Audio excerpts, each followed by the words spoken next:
आज वारीमध्ये सामील झाला, फुगडी सुद्धा केली. काय नाही, खूप पॉझिटिव्ह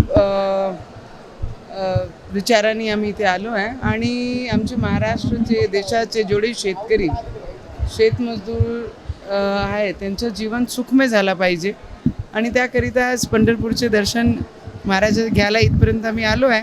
आणि ज्या जिल्ह्यातून मी आहे अमरावती, ते माहेरघर आहे, रुक्मिणीचं माहेरघर आहे, तर तिथून येणं अपेक्षित आहे. पण ते गेल्या 13 वर्षापासून आम्ही आमच्या जिल्ह्यामध्ये वारकऱ्यांची सेवा करणं, दिंडीची सेवा करणं, त्याच्यामध्ये जेवढे माऊली निघत होत्या सगळ्यांचे मनोकामना पूर्ण झाल्या पाहिजे, त्याकरिता आज आम्ही दर्शन घ्यायला आलो आहे.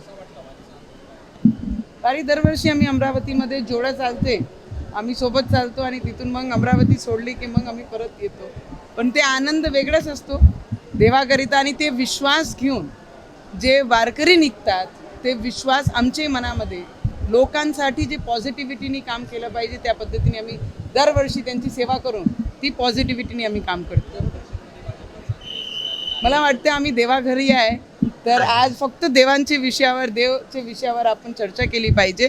आणि मला एकच गोष्टी माहीत आहे, खोटा प्रचार करून जे लोकसभामध्ये जेही महाआघाडीने केलेलं आहे, खोटं जास्त दिवस टिकत नसतो आणि खऱ्याची जिंक अशीच असते. मी एकच गोष्टी सांगू शकते, मी माझे जनतेचे भरोसे निवडणूक लढत असते आणि जेही झालं मी कुठे कमी पडली असेल तसंच मला वाटतं.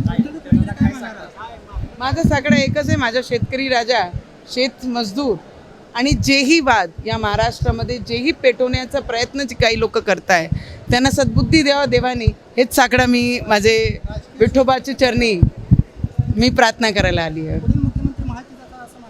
हां, मी त्या गोष्टीसाठी ते साकडा घालायला आली आहे.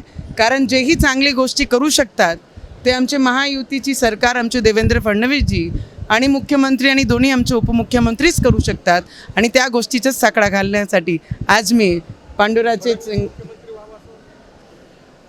मला वाटते महायुतीची सरकार आम्हाला अपेक्षित आहे आणि त्याकरिता मी आशीर्वाद घ्यायला आज इथपर्यंत आलेली आहे.